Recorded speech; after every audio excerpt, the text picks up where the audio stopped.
Beyond. What's up, guys? Welcome back to Beyond. It's episode... You always seem so confused at the start. Like, oh, man, we're doing a podcast. I don't know what I'm doing. We set up the podcast for 20 minutes. We didn't set it up.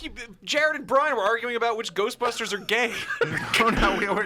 I think we clarified. And the answer is that they're not, because it's established in the movie. And also, Okay, that was know not that, an actually. argument. Okay? Yeah, it was not. It was a heated discussion. No, that was a very passive tickle amongst friends. Spangler had an erotic dream about a woman. Yeah. Egon got under the desk with Janine. Venkman. Welcome to the world's number one PlayStation podcast, IGN's so- largest podcast. We talk about all things Sony. Yeah. This is what episode 386. Yeah. Is that correct? Really? 386. Yeah, that's insane. Yeah. I'm your host, Max Scova. With me is my co-host, Marty Sleva. Max, it is a pleasure to be here. It's great to have you. Yeah. You're here all the time. Brian Altano is also here a lot. And returning, the one, the only, the extremely lovely Jared Petty. I'm glad to be here, and whatever sexuality. And we the have one Ghostbusters other have. very special guest, because this isn't a weird enough podcast already. We have the G.I. Joe Snowcat vehicle in the studio with us. Looking at me. The missiles? Yeah. For those of you listening at home to just the audio, this is a cool toy that we found in the office, so I brought it in here to record the show. So this is Don't our fifth point that guest. at me. Yeah. I'm going to launch. why I've is it- shot Brian with these missiles. Stop it. I'm shooting him one more time. My eyes are important. Stop it. Yeah. Beautiful. Later on, children will come into the studio and eat those missiles, and we'll go It's get in almost trouble. take your kid to work day. We'll get So, sued. what's going on? What's new in the world of PlayStation? We're going to talk about a lot of stuff today. Uncharted 4. It got delayed. It got delayed like right after we recorded the last episode. Yep. But we never had a chance to actually talk about it. A lot of news seems to happen immediately after we finish recording the Yeah, show. that's how that works. That's what happens when you We're record going to talk on, about Tuesday, NPD. Monday. We're going to talk about everybody's going to the Rapture, and then we're going to answer a bunch of emails. Yeah, we've been Iffy. kind of slacking about that. So let's. Yeah. Should we just get down to it? Slacktivism. Should we news ghost it? The The news ghost is back. The news ghost. The bust the ghost with the news leaks. Don't bust the ghost. We need the news ghost. Okay. Have you What's guys like that? sent Why a would call out for like a news ghost like soundbite or something? We could do that. That would be kind of corny. Do you think? Oh, that. Okay. That's right. the thing we're worried about. God, we can't be that's corny. the part that's going to push it over the edge, right? Yeah, I there, think is that a the sound news effect for the soundbite. ghost that's actually produced would be, I think, too much. But I Okay. think having the ghost, I think if we had a physical ghost in the studio with us, Okay. not like a literal one, but like a man with a sheet, you know? A man with a sheet over him. I was That's thinking like- somehow I thought you said a man with a creepier. sheet. That's somehow creepier than a real ghost. I know, Like- but it's not corny, which is good. A man in a sheet, a Charlie Brown. I mean, I ghost want So I was someone to like thinking- flick the lights on and off. Yeah, and then the like, news ghost is there. The news ghost would be wearing like, it would be like a sheet, but then they'd have one of those little like Paperboy fedoras cap. with like a news story in hot it. off the okay. presses. Like a press pass. I think we're overthinking this, guys. This is like Frogger in that Yeah. old Saturday Supercade cartoon. He was a journalist. So I think if a man dressed as a ghost journalist went to an actual news event, like a place where there's news, and he said, "Excuse me, can I get some news?" They'd be like, "Can we please talk about the fact that you're a dead ghost?" I just think we're ghost obsessed. We've had Ghostbusters, now we're talking news ghosts. ghosts are really funny. Ghosts are funny. How are ghosts Did you ever see funny? the film Ghost? Ghosts are so funny. Like the idea of ghosts, the very premise of like. Also, I love the idea that people are like scared of the idea of ghosts, but if someone else is in like home, they're like, oh no, the ghost can't hurt me because my girlfriend's Yeah, here. totally. It's like, No, no, the ghost will absolutely will- haunt both of you. All right, so I used to laugh at the same idea. Then I lived in a house where lots of weird things happened, and it freaked me out for a very long time, badly enough that I moved out just because of it. Because of ghosts? Yes. I mean, Okay. you're the news ghost. I know that sounds utterly ridiculous, and it sounded utterly ridiculous to me. And after about a year of it, I was like, you know what? I am tired of this, and I left. And so did everyone else who lived in that house. See, There were 4 college students that I've shared never it. had like Wow. a direct like encounter with anything supernatural that made me go like, wow, I cannot make any sense of that. Like, Well, that's- yeah, I want to be clear. I don't know if it was supernatural or not. It was just weird and creepy. You know, Sure. I can't prove that there's a ghost. I don't know what that was. Yeah. I just know that it was weird and frightening and freaky, and it really scared me after a long Yeah, time. I have like kind of like a sort of just agnostic view on ghosts, where like if a ghost came out and was like, "Hey, I'm a ghost," and I was like, "Wow, I cannot explain why you're here," to the ghost. I feel like, you know, like I'm not gonna doubt it when I haven't seen anything that makes me feel one way or the other. But I do think it's really ridiculous that like this kind of lore of what happens to a person after they die, like they get stuck in another dimension and they're like in your house. Somehow that trickled down to like you're wearing a sheet. Yeah. Like cutting two holes in a Did sheet. you not like- read Time Life books? I mean, the connection is very clear. there. And The sheets? The Time Life books Supernatural series. Do you remember that thing? They used to sell I it never on- read that. Oh man, those were amazing. When I was a kid, they would sell them on Saturday morning, like between cartoons or right after that when they'd start the afternoon movies, and they were like Secrets of the Unknown, Okay. or something, like that. And they were all like, get ghosts for free, then we'll send you one a month. You know, for a cool way to $19.95. just, to just ruin your entire psyche as a fourth grader is to learn about spontaneous combustion. Oh, that You're will like, mess what if with you. what Yeah. if you caught fire for no reason? Yeah. And that could maybe happen. They never Yeah. proved that it actually Exit. didn't happen.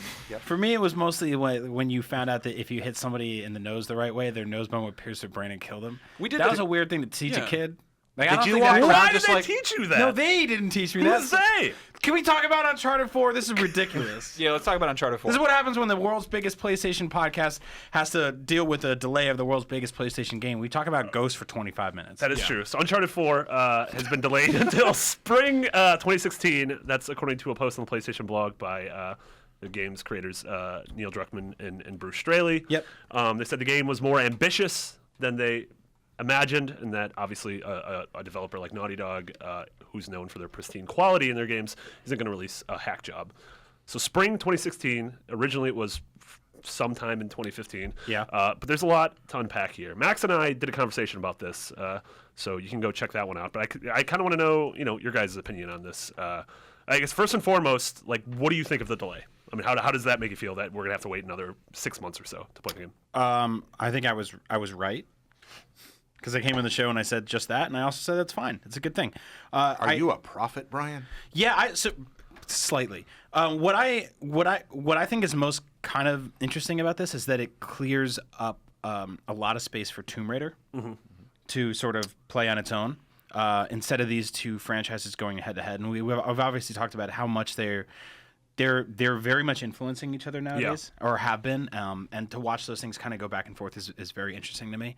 So Tomb Raider kind of has its own space now, and in fact, all of the fall games have their own space, and we're rapidly moving away from a seasonal industry. I feel like Christmas happens 4 times a year now. Yep. Like the whole like rush to get games out before the holiday. I don't think that really matter anymore. Like obviously that's a good push and it's a good time to sell a game, but a lot of people just buy games when they want to.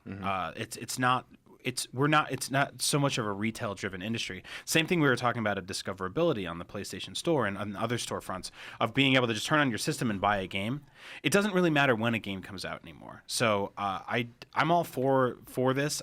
I didn't want an existence in a world where I had to play this game and the new Tomb Raider game within a month or two of each other. That's a really good point. That would have been really jarring for me. But I mean, that's us going under the assumption that Tomb Raider's not also going to be delayed. Sure, Because yeah. there is no way that all the games that are still slated for fall 2015 actually come out in fall 2015. Yep. If last year was any indication between Battlefield and Evolve and Batman and Witcher, all these games slipping to the next year. Really just hope that publishers and studios kind of realize that I think it's really detrimental to the reception of the game. I think when people kind of are just there's a disappointment that comes with a delay. Like when you find out that the game is a thing you're not going to get, like, But I'm fine with that if the alternative is getting, Assassin's Creed Unity. I am great But it's.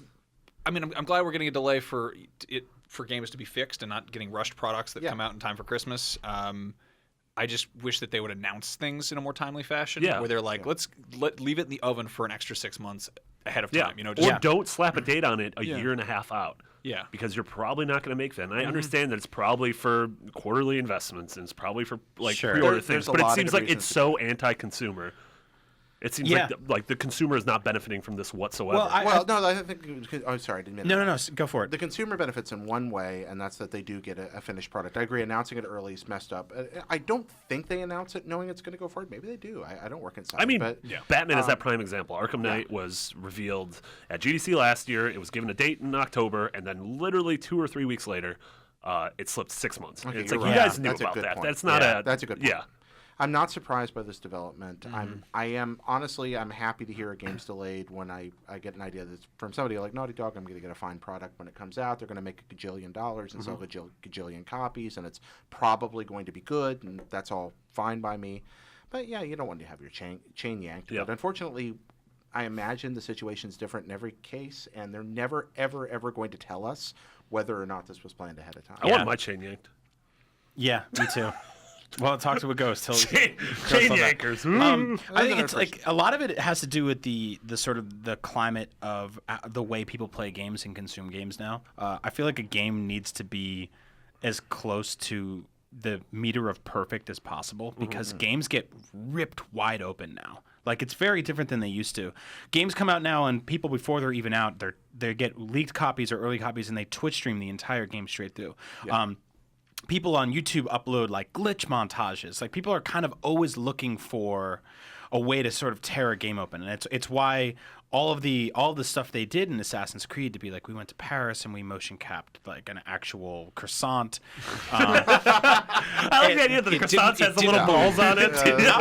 We filled little balls. Thousands and thousands of dollars. We tore spent. off flake by flake. And really, when people think of Assassin's Creed Unity, you think of the character with the eyeballs bugging out. But you think, but that's because of like the dumb echo chamber, the dumb internet echo chamber. 100%. 'Cause I put like 40 hours in that game and had nothing like that happen to me. Of course, and that's because you went into it with your own set of perceptions. But a lot of people who don't play games anymore, who just sort of inherit gameplay from other places, like people who stream entire games now have now reached the point of entitlement where I've actually read something the other day where someone was saying if you're in the Twitch comments and you're just watching my stream but you're not giving me money, it's the same thing as pirating a movie. Who said this? Of a popular Twitch streamer.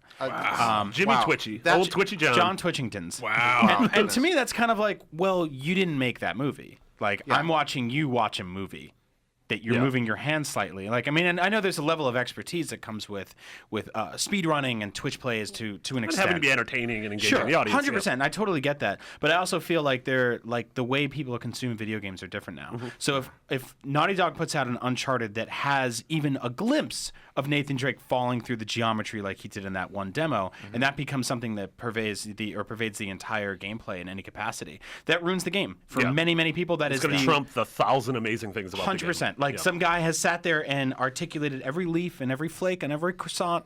There's probably not millions of croissants in this game. I heard there's a whole.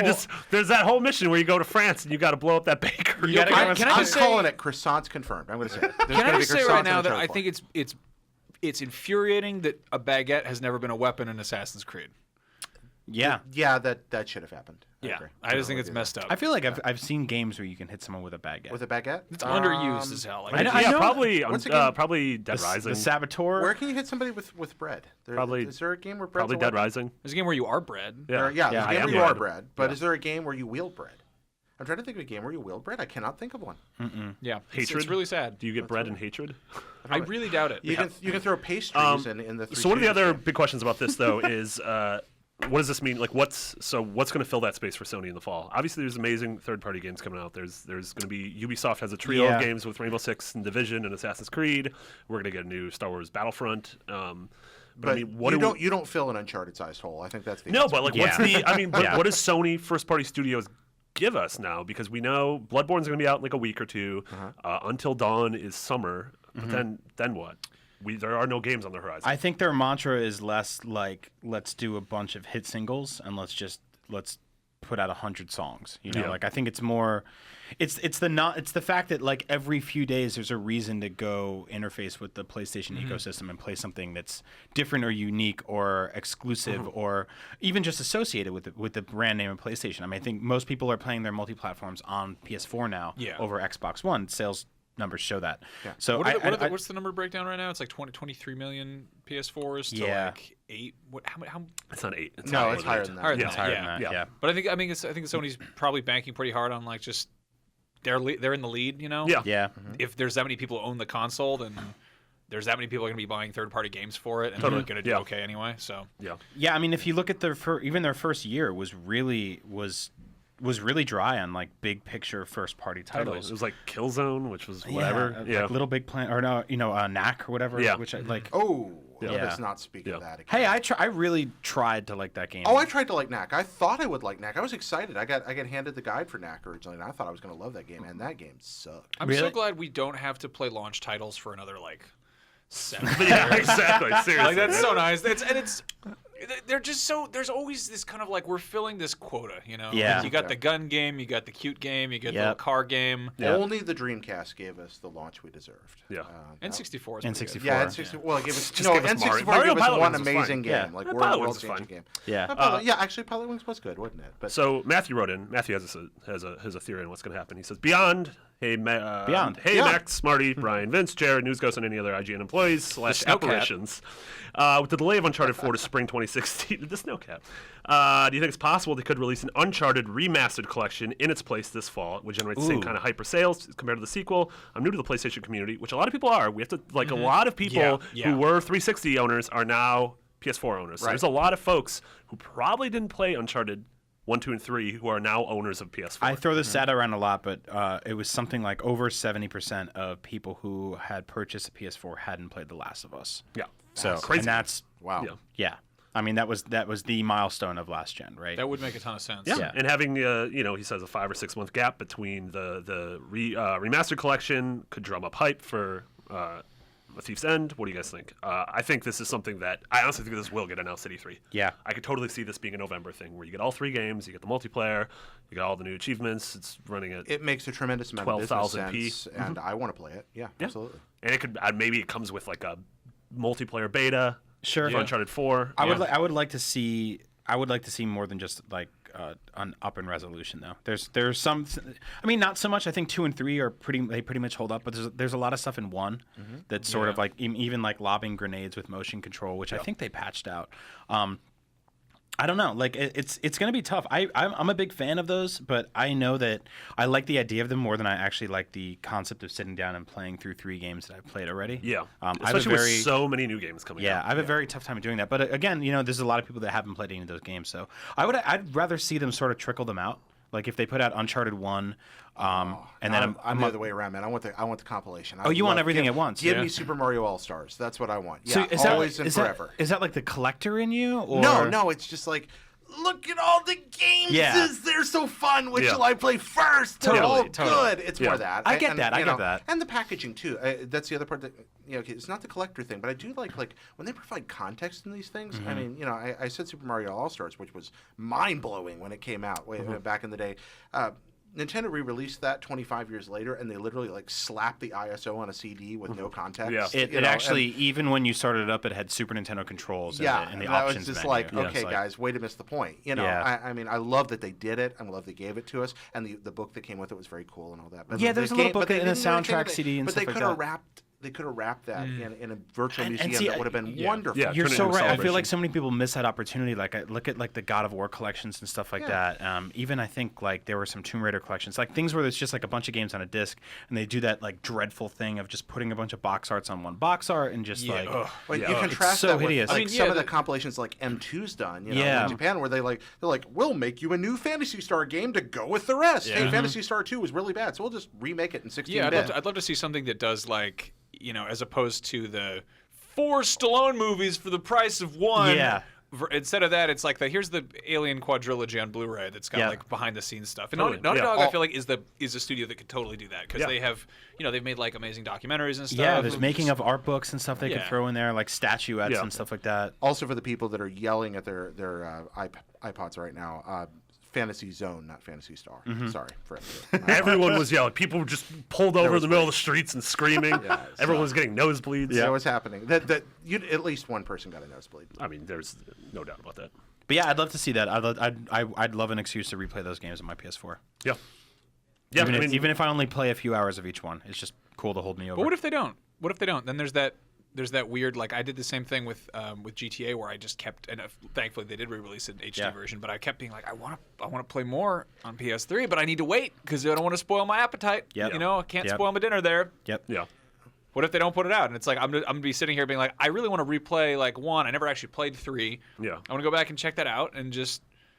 What if I don't? And then I just wait too long, and then I have to dust my PS3 off, and it's even older at that point. Yeah. Well, if we're talking about fall, I'll probably still be trying to beat Bloodborne then. So maybe we just go back to that for a I love while. how like, what are they gonna do for what's Sony gonna do in the fall? And the reality is, that a lot of people will not have beaten Bloodborne. Yeah. yet. That'll be the answer. That's their strategy. They're just hinging on that. They're like nobody's On the beating game being Bloodborne, too let's hard. keep playing. Sure. Everyone I mean, being the giant alternate babies. too is that this definitely comes into play is that they put out 3 Uncharted games on one disc in one day, and people get fatigued. Nah, Like that's you play through that and you're just like, I've had enough. Like because you're playing through what 7? How many years is that worth of Uncharted games in one place Yeah, in it's an entire generation. in a couple weekends? Yeah. That's a good point.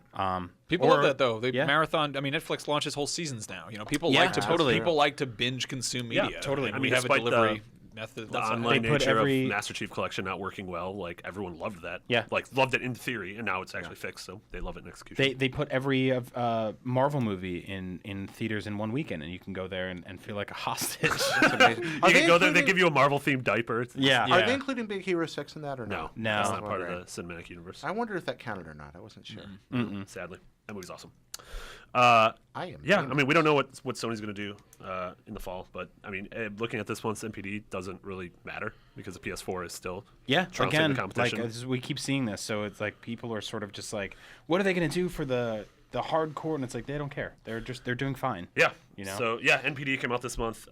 PS4 is the #1 home console, but they use the term home because the 3DS and the new 3DS combined and sold more than That's right. the PS4 did, but it's not considered a home console. Very. That's wait a second. That would be The a new platform, 3DS and right? the 3DS now count as one thing, even though they're different machines. Everything's the worst. That's cheating. Well, No, wait, it's did not. we- That's cheating in the NPDs. Oh, well, let's be clear here. Did they count the DSi and the DS as the same thing? Like the DSi? Did anyone count the DSi? Well, I what I believe- mean is, yeah, that, I okay, believe so so. the DSi was a distinct piece of hardware from the DS. Yeah. There were games that would only Only run work, on yeah, DSi. yeah. And I think they counted those together. So I figure that's probably Yeah. reasonably consistent. Yeah. I don't know. Maybe not. I'm not sure how to treat Yeah, I that. don't know when that changes. I don't know. It's like right now. There's actually. I don't think there's. Are there any games that can only play? I think Xenoblade's gonna Xenoblade be is the the first only one. one It's that gonna be can the first only one. be played on the new 3DS. Right. In any capacity, and all the rest are just like you get camera controls or like whatever. They're Better gonna- I look- thought you were gonna going to say you get Cranky Kong. You're get gonna get Cranky smashes, Kong. right? On your, I assume on Brawl, they're gonna patch that in, right? What? Oh the no, ability you, to do smashes with the thumb. Oh, you can already thing. do You that. can already do Yeah. that. Okay. It's not Brawl, Jared. It's Oh, it's Smash not Brawl, Brothers guys. for 3DS. I don't know Guys. anything about video games. Guys, it's a PlayStation podcast. sorry. Sorry, Dad. I will Yeah, turn so this car around. the, The Snowcat car. Man, I am. just Kenner. turn this thinking cat about around. So the NPD listed the top 10 games Yep. for February. #1 was Majora's Mask 3D. 2 was Evolve. which 3 is was which is crazy to me, by the way. I mean, great game, but it's like it's a 15-year-old weirdo Zelda I game. tweeted about this the other day, but like an N64 game about a kid who wears masks outsold some of the biggest gaming franchises in history. I mean, Zelda it bodes well for games like Zelda. So and also for sort of like decidedly single player kind of adventure-y games. Like I like that that's still a thing. Yeah, So, I'm pretty happy about that. Yeah. Yeah. And then the other big one, obviously, that people care about, #9, The Order. So The Order cracked the top 10. Yeah, told it. For, told you guys. for, Called it. you a You're just prophet, so Brian? smart, Brian. You're just so smart. You make all your predictions. To be fair, and actually, it was only out for a week during it came out like- during that yeah. month. So I think it did something under 300K. So it's not like wow amazing, but I knew that we talk about this all the time, but I don't think that reviews really matter when it comes to certain instances like this. People wanted this game to be good. It didn't matter what we scored it or what every other outlet scored it. They wanted it, and honestly, anecdotally, from what I saw in the Beyond Facebook group, shout out to them, like I always do. People actually really enjoyed this game for the most part. So you know, Yeah, I think this is going to be a thing where looking back, I think people enjoyed it because they needed to enjoy it. Yeah. I think it's like Killzone. It's like Rise. It's one of those like we tricked No, it should have ourselves. been a launch title. Yeah. Like, you know. And it would have been fine. It would have been that same. People kind would of have been thing like, as "This is the Rise. most beautiful game we've ever seen on this system, and it bodes well for the future of it." It's like, it's still yeah. a really pretty game, and it's just, Yeah. Well, I don't know. Like, I think it's okay sometimes to just have games that feel like movies in the way that you watch them and you don't ever need to think about them again. Like we were talking today about movies that you've seen once and have never seen again. That's sort of the way I felt about Infamous Second Son, where I played it all weekend when I got it. It was beautiful, and I had so much fun playing it, and I finished it, and then I probably didn't think about it for 6 months because just story-wise, it was just not really anything to remember. Gameplay-wise, it was great, it was fun, but it was not really anything like, man, I wish this game that I'm playing now stole this from the it just sort of existed, and it was great for the time being, but then that was it, and I moved on. I think a lot of us have games that aren't great or even aren't good that we really like. Yeah. And play. I think Yeah. most people have those. And And, I go ahead. I know. I think a lot of people just of that weird mindset where like this has to be the greatest thing ever, or else. It's like no, you could just play something once. You can enjoy it. You can put in your 10 hours and enjoy it, and not have to think about it a bunch afterwards. Like everything doesn't have to be The Last of Us. Everything doesn't have to be Journey. Yeah. Yeah. That's what's really great about, I think, PlayStation Plus, is you get these like weird little games that are sort of like I was playing Counter Spy this weekend. Yeah. Do you guys fun, play right? it? Yeah, it's if I paid money for it, I'd probably be a little bit irked because I'm not crazy about it. But it was like I got it for free and I played it for 6 hours and or 3 hours or whatever, and that's it. Yeah. Yeah. You're like, this is a weird little thing that's gonna Yeah. make a flight go by in a flash. Yeah, Like totally. Or rediscovering things through now the same way. I mean, going back and playing Tokyo Jungle through. Oh, totally. So Yeah. It's like, this game's so weird and there's so many things wrong with it and I don't care. I Yeah. love it. It's totally so much But yeah, fun. otherwise this MPD list is pretty by the numbers for what we expect these days. Dragon Ball Xenoverse cracked pretty high at number 7. Have you been playing that, Max? Yeah, I've been playing that. It's really weird. It's a kind of I think they took a Korean MMO Dragon Ball game and sort of stripped it down to make it work on consoles. Wow. Oh, is that true? Yeah, and I honestly don't know if I'm getting the full experience because there've been server issues. And most of the stuff you can do it offline. But there's all this kind of like dumb sort of early stage kind of tutorial period like questing stuff you have to do. Yeah. Where they're like, we're teaching you how to play the game, but it's going to be like a 2-hour process, It's going to be that kind of thing. And I can't tell if there are parts that are shut off to me because I haven't learned how to do them yet, or because the servers are down. Yeah, Which is a really alienating feeling to have while playing a game Yeah. in this day and age. That's actually really funny and perceptive. I like that. Yeah. That's It's also, it makes me so mad because there's this large hub world that you kind of explore, and it's sort of like it feels a bit like Destiny or Phantasy Star Online, where this is kind of you're going to go to this place and maybe your friends are going to be here, maybe they're not. A bunch of NPCs wandering around. You can talk to them about where to buy pants or whatever. In this case, it's like 3 separate areas, each separated by a loading screen. And like, it's Dragon Ball Z. You can fly. You can fly, except you can't do that in the hub world. You can't even jump over a bench. You have to like sort of you just jog around, and I'm like, come on! video game logic. What's the hub world? Like, is it something from the show? No, it's all It's kind Ball of. Town. It is straight up. Ballberg. It is straight up. It is fan fiction. The game, like Yeah. basically, like there's a time traveler character in Dragon Ball Z, and basically the idea is that His name is Trunks. Trunks. Yes, I don't know for Brian's benefit.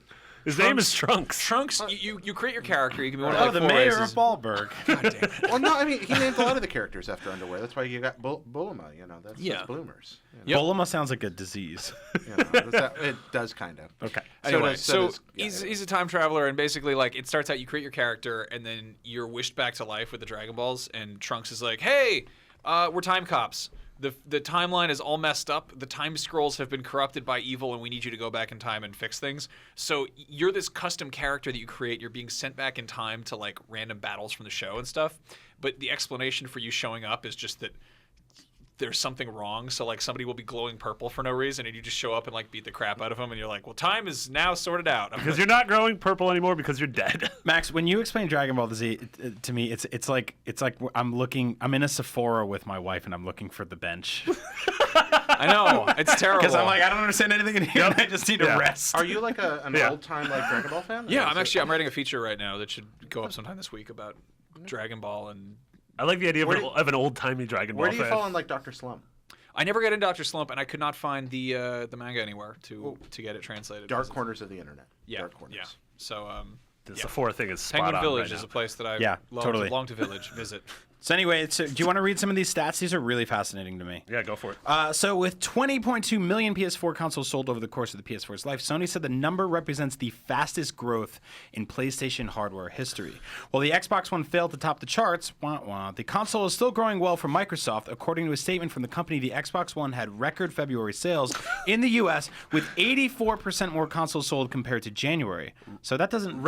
It's a record-setting February of the 2 Februarys Xbox One has had. Yeah. Man, yeah, I thank you for doing that. It is so important to dig really deep into these things because it's always just like oranges were the best-selling orange fruits of the month. Yeah. you're like, well, there's only like 2 of them. There's only 2. Tangerine. We have trounced the quince market. Let's see. With it also said that Xbox One fans spend an average of 74 hours on Xbox Live during the month. Sales of both PlayStation 4 and This is a Xbox key one. Microsoft's Xbox One have outsold the PS3 and the Xbox 360 combined 15-month totals by close to 60% in the first 15 months of the console cycle. That's just awesome. That's just good news for video games. Yeah. So again, we've heard for years, will this be the last console? Like, I don't think so. Will iOS take over the industry? Nope. Our casual waggle game? No. None of that thing. People still want to sit in front of a Chain Consoles waggling. give us the ability to find good video games, Yep. though, which is something that's much harder to do Yep. on those I other mean, I think platforms. it's They saw that and they Yeah. built a pipeline and like we will allow you to see this many games that are worth looking at a month, and that is so important. It's a generational thing too, because like when you're 8 years old and you have a video game thing, it's like that's the thing your parents maybe get you, and you totally want the new expensive one. And, fast forward 15 years, suddenly you have a job and disposable income, so you will go out and buy the newest one. Totally. Like the PS4 was the first console that I bought like close to launch. Yeah. I didn't wait for a price drop. I just went out and was like, I'm buying this because I'm an adult and I want In it. your whole life, that was the first one you bought. That close yeah, to launch? I had ones given to me. Like, but even that close to launch, like I guess the Vita. But yeah, same deal. It was like I just.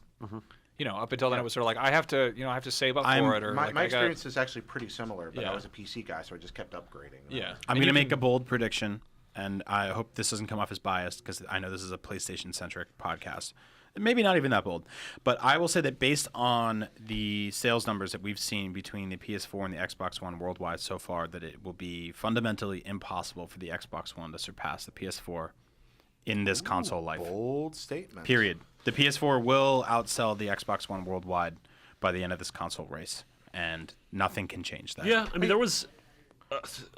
It wasn't this big of a difference, but the 360 for a long time was further ahead of the PS3, and then I think by the end there was relative parity. There was, at yeah. this And it looked dire. It wasn't a short period of time. It looked bad for the PS3 for a long time. Yeah. And they did manage to turn it around. I think that Sony just has a stronger global focus. Like Yeah, totally. they treat other regions with dedication rather than as second tiers, which I believe they Microsoft literally called Europe that.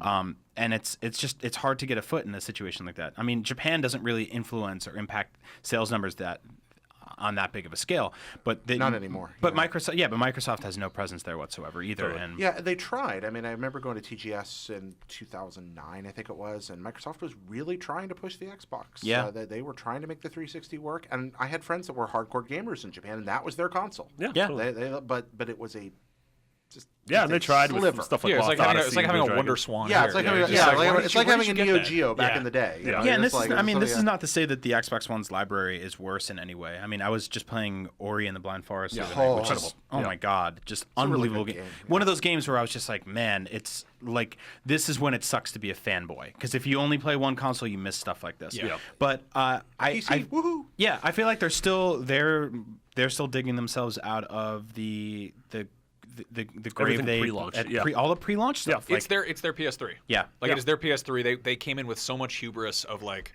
we did this right last time. Let's do this again. And be cocky this about is it. this is so like the PS4 is Sony totally learning from their mistakes with the PS3. Yeah. Totally. And I see Sony PS4 at the top of MPD for the next 6-9 months. Yeah. I think the pendulum could swing the other way this fall if Sony doesn't have a huge exclusive, and then Microsoft is releasing stuff like Rise of the Tomb Raider and Halo 5. Like that's when I can see the totally. Also, Microsoft, frankly, can afford to lose a lot more money right now than Sony can. Yeah. Sony's software business, gaming business, is going gangbusters Yeah, right now. but the rest of Sony Yeah, is not so much. floundering. Yeah. Microsoft can divert resources and lose money to sell the Xbox for Totally. significantly less or Yeah. create better bundles, and that does place Sony in That's why, Brian, even though I think you're probably right, I'd probably take the bet for devil's advocate purposes on that. I think Sony's going to win, but When do you think this will be over? 5 to 10 years? How long is this console war going to go on for? Let's go for, let's say 5 years from this day. this console war. 5 years from this day, Brian Altano. I'll take Microsoft. You take Sony. I'm taking the devil's advocate position here. What are we betting? So What do you want to bet? What do you want to bet? I Wasted don't know. youth. What do you want to do? 5 years of your life. What's a cool thing to do in our 40s? In our 40s, let's see. Yeah, wow, we're so old. Yeah. In our 40s, what do people in their 40s do? They eat Metamucil. Is that something you Metamucil. eat? I don't even know. I don't know. how That you sounds eat. like we should swallow be- it. I don't think you'd chew it. At that point, we should like go to Applebee's or something. We'll be in Okay. our 40s. Yeah. All right. Dinner at Applebee's. When Applebee's wins the restaurant war. the garbage restaurant war. Garbage restaurant wars. With yeah. standing on top of Applebee's. TGI All right, there we Fridays are. I'm and- taking and my Ruby Ruby Tuesdays. Tuesdays. All right, there. 5 in. years from this I'm day. in. All right. All right. Remember this. This Well- is like that one short story where they're all supposed to come back. I like how we don't know who the next American president is going to be, and we're like, I bet you the Xbox is going to do better. Yep. The next American president is going to be Hillary Clinton. That's You think so? yeah. Okay. Unless You're she gonna unless she falls into Flare up bad a whole health. different kind of fanboy here. World's #1 PlayStation podcast. Yeah. Another big story. All this week, we're going to be. The hardcore Republican guy left the show. So. Yeah, well, No, I mean, you never know exactly what's going to happen in a presidential race. Of course, lots of X factors can occur, but yeah, it's going to be Hillary Clinton. Well, I'm Something glad the ghost of Colin Moriarty has. I bet he's somewhere. He's just like Obi-Wan. He's like I thousands suspect of I'll ask him voices this week, but I screaming out. suspect Colin will agree with me on this. I'd be shocked if he doesn't. In gaming news, Yeah. we launched the week 3 of our 4-week sort of AAA indie IGN First with a new look at Everybody's Gone to the Rapture, which is coming to PS4 later this year. AAA indie. Yeah, it's like important indie. Not that Okay. other No, games I aren't got important. you. I don't know how to frame it, but we did 'Cause we did Firewatch, Yeah. we did Adrift. Now Yeah. we're doing Everybody's Gone to the Rapture. These are all FPXs, first-person experiences. Yeah. is that supposed I to be hate red everything you triple? just Is said. that supposed to be red AAA indie? I've been reading it indie all week. Indie. Okay, there we That's what go. indie. That's what indie does. When I they don't throw know, Mike. monsters. I think this game is fantastic. I watched about 5 seconds of the footage because I just wanted to see what does it look like in motion. It Yeah. looks gorgeous in motion. Everybody's Turn gone it to the off. Rapture? Yeah. Yeah. Yeah, it's super I think, gorgeous. I think that it is actually bad for those games to like in the same way we did. There was no preview stuff for Journey. Journey just came out. Yeah. Mhm. You know, kind of the same deal with Gone Home. You don't make a trailer for that because it doesn't. It's a disservice to it. Totally. So, I like, find 7 myself minutes of doing it. that a lot, which is fundamentally impossible to do at this job. But even with movies, I'll be sitting around and being like, I really want to watch this movie. But if I watch the trailer, I know they're going to show me the entire movie. Yeah. So I just go, I'm interested in it, and I'll watch it. Yep. But I did watch the first 10 minutes or so of Everybody's Gone to the Rapture, and it's very interesting and kind of spooky looking, but it's also British. Yeah. So I don't really have the same identification with it as a sort of like it's weird when they do time period stuff that's like really far gone. Yeah. I can totally get into it, but they were like, this is what it was like in suburbia in the 80s, and I was like, well, not for me. Yeah. Oh, that's like Because I was in suburbia in the 80s, but Is in it set in the 80s? suburban Yeah, Japan set, in the yeah, 80s. it's set like Okay. 86 or 87. But for me, suburbia in the 80s was in New Jersey, which was a Yeah. very different place, which is actually a survival horror game of its own. yeah. Yeah, but I mean, the game's cool. It's this first-person exploration sort of narrative-driven game where everybody's just gone. Like, Yeah. the world, there's just no people. But it's not like there's monsters. Doesn't seem like there was like an atomic explosion. You're Yep. exploring this countryside. And the game's super It sounds gorgeous. incredible. I'm Yeah. so excited about It's that. by the Chinese room who did Dear Esther and Amnesia 2. 15 people. working 15 on people. this It's game. crazy. Yeah. Crazy. I think it's got a lot of potential. I mean, Yeah. who knows how it's going to turn out, but the ideas sound. I think the game's and gonna be it cool. I think looks this beautiful. these are the kind of games that I think Sony's going to fill the void until until we know we get the next God of War, until we hope they get Yeah. fill the Morpheus with it. yeah. Oh my god. Yeah, totally. I'm right? just looking forward to several months of coverage where I get to use my theology degree at last. Yes. I'm really excited about this. I think it's actually serendipitous that post-apocalyptic games are so popular right now, and that indie games are so popular right now because it's a little easier to make a game where you don't have to populate it with thousands of characters. That's a really Yeah, good point. totally. I have You can not kind of thought just be about like, that. hey, instead of having animation and walk cycles, let's just kill everyone. Yep. And everyone's Yeah. gone. And it's just like you're basically an eyeball walking And around. also, with a smaller team on a limited budget, it's so much easier to make a really gorgeous environment. Yep. As long as you don't have to put a character in it, because when you put a character in it, then it's like, oh god, well, it's gonna totally conflict with how gorgeous the environment yeah, is. Yeah, totally. I'm suddenly like flashing back to like Warp Software and Enemy Zero. I never thought about that, but I wonder if that's why it was invisible. Yeah. Yeah. just It was 'cause just- yeah, it's simpler yeah, to do that's that way. interesting. Yeah. I think like and I hate this word, but I think the immersion is helped generously when you look at something that's more timeless, like an environment. Like I feel like designing an environment in the 3D space and making somebody walk around it is one of those things where like graphics can get better and better and better on that, but people are one of those things that are absolutely capped by the technology that they're in at the time. Like that, you have that arc of Uncanny Valley. Uncanny Valley. And I think had like somebody open up the front door in this demo and been like, "Hello, welcome to my house. I live here. I don't know It's why funny. I talk like this." What I love about it is that also it's so much of it. It might be the minutia might be unfamiliar because it's 80s England or whatever, but I love the fact that it's real. It's the real world. You know? And it's those details like a truck tire or a mailbox or like a bush in someone's yard. And it's this attention to realistic detail where it can be harder to pull it off and make it actually convincing. But if they do it right, if they nail it, it's one less thing that you're trying to identify. Yeah. It's something that you immediately recognize, and you're like, I know what that is, therefore I'm not going to be kind of trying to pick it apart visually. Interesting. Yeah. I watched the Rise or Dawn of the Planet of the Apes last night, and I realized about an hour and a half in that I'd stopped thinking about the fact that I was looking at solid CG. Yeah. Totally. And I was just like, if this was aliens or robots or something, I would be like, whatever. It's a CG thing, and you could tell if you look, but at the same time, the fact that it's not distracting because you're like, those are apes, those exist, those are real. Yeah. It's like I've said this about Grand Theft Auto. Like, I love how just incredibly realistic in detail that is in terms of just like a pair of shoes or like somebody's mailbox or car tire or Totally. whatever. Or any intersection in like Hollywood. Yeah. And it's just like the puddles, like It's the power of good production design. You know, I think about a movie like Children of Men, where they create a world that's just so utterly believable. It almost feels like a period piece for a time that hasn't happened Yeah, yet. exactly. And I like that we're getting these kind of period piece games. Yeah. You think you mentioned Gone Home. There's, suddenly I'm in the Pacific Northwest in the 90s, Yeah. or Shenmue, which was a 80s Japan, or now this 80s in Britain. It adds a really nifty exploratory dimension to these games that wouldn't exist otherwise. I like that. Yeah. I think Production also- design is very powerful. Yeah. I cool. Brian, you can probably identify with this because we both went to art school. But there's this concept that I call sort of eating your vegetables, where when you go to art school, you have to do figure drawing, you have to do life drawing, you have to draw the most boring things. You want to draw Kurt Russell, you want to draw mechs, you want to draw muscle cars, Well, you want to draw cool, fun stuff. Did you want but to just in draw order to do that, Kurt you Russell? have to draw just a boring naked guy who's sitting in front of you. What if he was Kurt What if Russell? it was Kurt Russell? That would be really, really weird. You could put the eye patch over, all the. That's Well, the mantra is that you have to learn the laws before you can learn to break them. Exactly. Right? Yeah, Like right, you have sure. to learn everything, and then you can be like, all right, this is how I get past that. Like if you just start drawing crazy abstract figures without any basis for how real ones work, you just get really awkward, half realistic figures. But if you learn the basics, you can sort of shatter all that and build it Makes from sense. there. Like trying to write poetry, but without knowing how to write prose. Exactly. Yeah, You don't yeah. know I how to. You don't know how to be poetic. This got if deep. you- I love it. yeah. I think we This is see really a lot nice. of games, a lot of game companies just they skip straight to the fun part. Yep. They just want to do the guns and the money shots and stuff like that. And it's Money shots.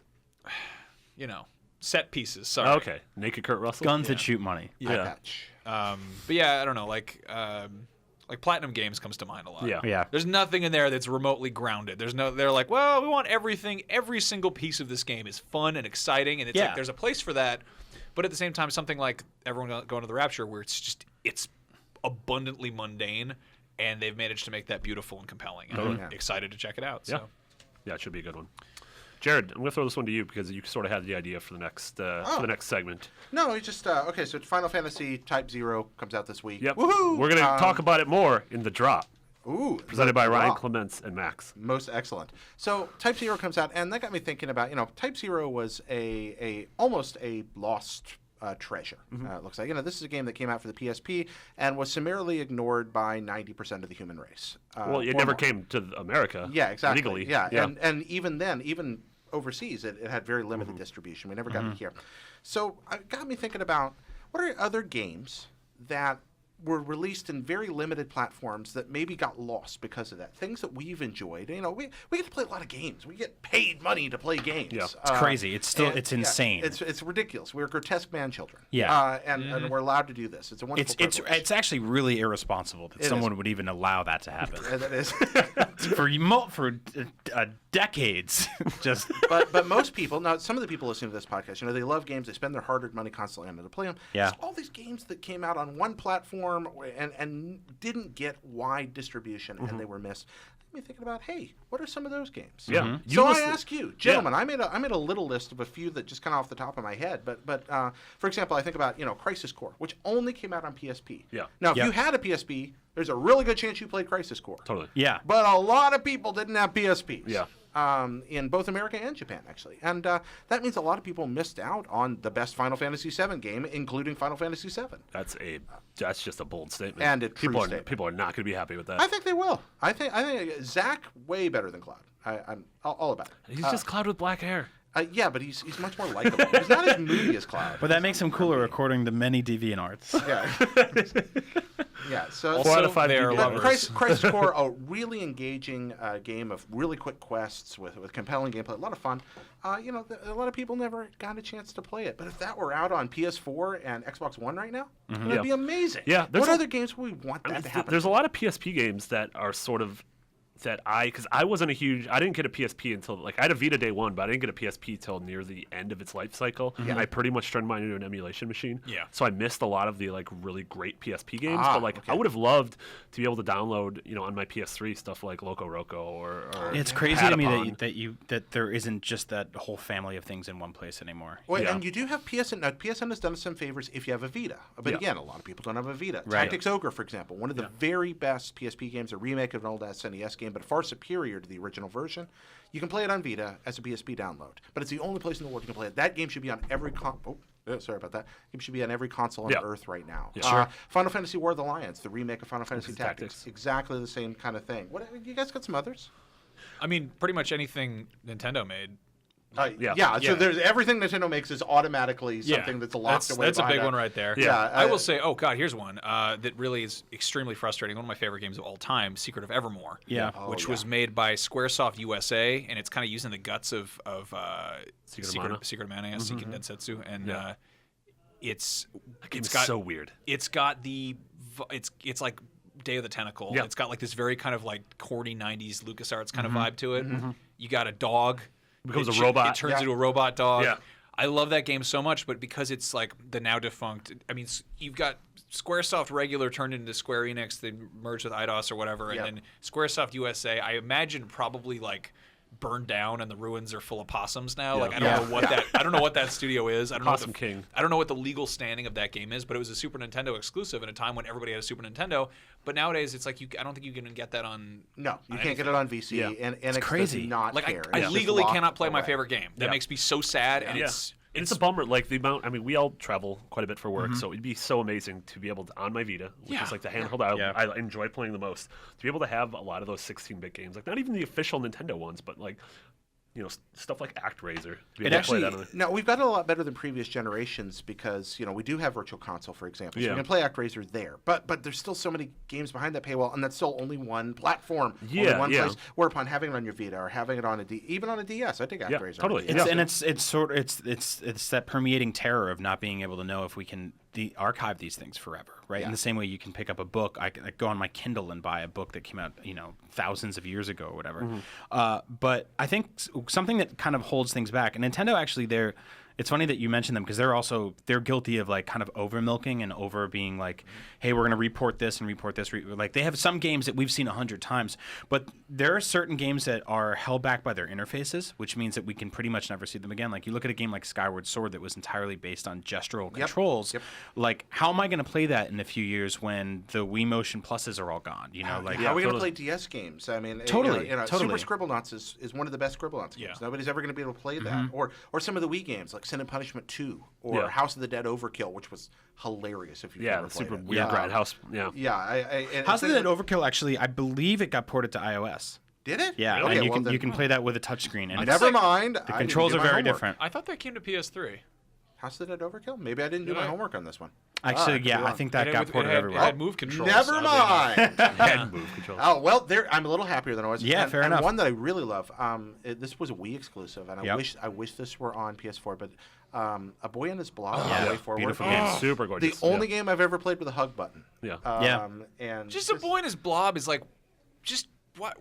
Who owns that, and why can't we have it all the time? Way Forward developed it. The last Yeah. yeah. I don't know where the rights are. I don't know Yeah. who owns the rights. I don't know. Crane and Kitchen produced the original one for some. I don't remember. Before that, it was a Game Boy game and an NES game, and that was pretty much it. Right. Well, done by the guy that did Pitfall and the guy that did Keystone Capers. Yeah, brutally difficult game. But you, the, Yeah, but the, You have to feed him the blood flavored jelly bean to make him fall through a hole in the ground, kill yourself, and go to hell. we should, okay, constantly imagine died. this game is like it's like Christopher Robin and Winnie the Pooh in a magical 100-acre wood, doing amazing things with. It's just a If great Winnie the video Pooh game. occasionally was just like, "Hey, I built a portal that you can fall through and you can land and I love smash it, like, them that is- 100 that miles is beneath the earth." One of those insane. It's one of the most insane games. Like I love that. In the first, like you plug that in an NES, you just like I'm gonna play this cute game about a blob. Yeah. And then you feed it a jelly bean, like you said, makes it a hole, and then you just like what other game can you basically trip into the end of the game? Yeah. Yeah. Like what do It's you do? insane. Or you I get did on a love it. rocket and you go like 8 screens to one side, and then Yep. you just like fall to your death. You're Yeah. like, well, I loved when you threw ketchup jelly beans at him and he was just like, "No." Nah, it's not gonna do His nothing. frowny mouth. Not He's gonna just like, There's a lot of those bobbing old up and down. NES and SNES license games that.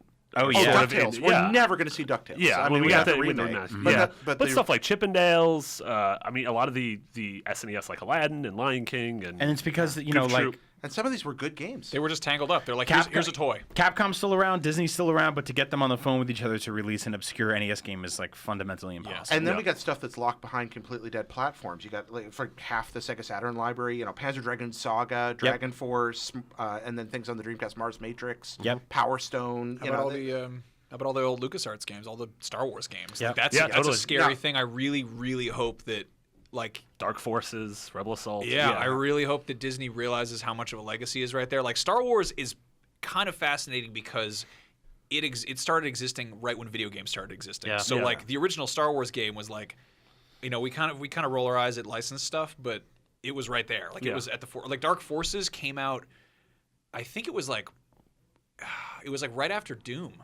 Like it Yeah. came out the same year as Doom 2. That's nuts. Yeah. The fact that like there was a first-person shooter Star Wars branded one that was like up there with, it was before Quake. Yeah, It yeah. was before people knew how to make first-person shooters the way they do I think now. it's insane that there are games based on one of the biggest franchises in the history of our species that we can't play. Yeah, there Like, are. that's And although nuts. it's getting better, whoever's Yeah. there right now, there are quite a few of these on Steam now, Yeah. and quite a few of them good old games now, which is even better. Yeah. Good old games, if you're not familiar with it, puts a nice magical wrapper over these games that just makes them work in like Windows 8. Yeah. And that's Yeah. that's lovely. And you know what? and I mean, they're like Disney, $6 and for Disney them. is open for that too, with like letting Tim Schafer and Double Fine make remake Grim Fandango. Then they're working on Day of the Tentacle now, so I don't think this is totally out of the Indiana question. Jones and the Fate of Atlantis. Oh my god! Oh, that so game's good. so good. Oh, it's such a good game. It's a wonderful game. Also, you are one goatee away, I just realized, from being Kyle Katarn. That's kind of weird. That's, You are so sweet. that's probably He was clean shaven in the first one. He was. That's right. I Yep. forgot about that. Okay, well there we are then.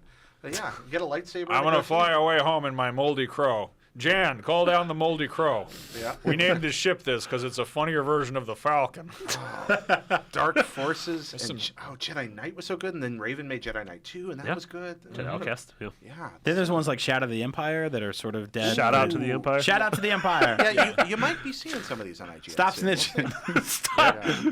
Keep your eyes open, kids. You might be seeing some of also- these games on IGN.com. Whoa. It's Really? really weird because Maybe like so.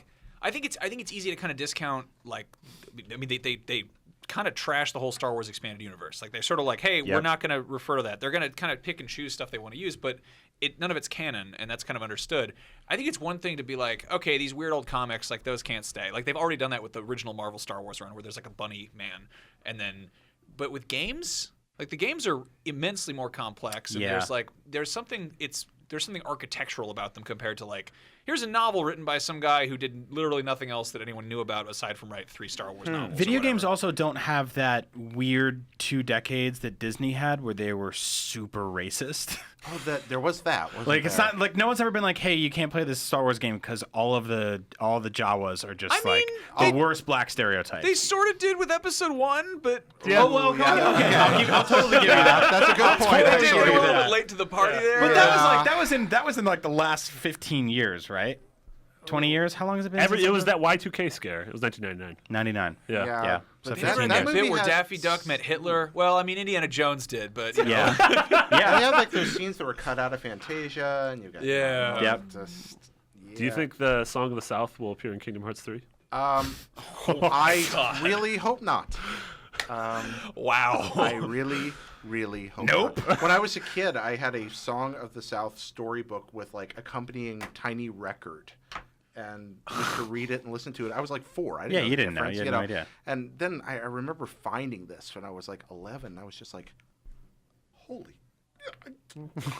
Just realizing what I was looking at. Dark secrets in the Disney vaults. Yeah, it Sometimes that vault shouldn't open. Yeah. Sometimes that vault should stay I closed. think there are things that are going to stay in the Disney vault forever. For quite a while. And ever. Anybody else got any games they wish? I mean, I guess this list to get really, really wrong. List goes on and on there. There is some hope. You know, we got was it Valkyria Chronicles recently? Yeah, totally. On PC. Yeah. Right? And then we got Dragon Quest V just came out on iOS. Now it's DS and iOS. You can play it. Other Yeah, places. a lot of these games when they come out on iOS are kind of hot trash though. Like Yeah, any of the the Final Fantasy VI or Chrono Trigger. Yeah. that- Dragon Quest V isn't bad. Chrono Trigger on iOS I don't like, but Dragon Quest V they did a much better job. Yeah. With. I'm actually pretty happy with. I'm that. playing Chrono Trigger on DS right now. Oh, nice. nice. Yeah. See, that's that's so the weird to really me. holds up. It's version. so weird to me, Brian. Why? That you'll be playing Chrono Trigger, but you don't want to. You zone out when I talk about Dragon Ball Z.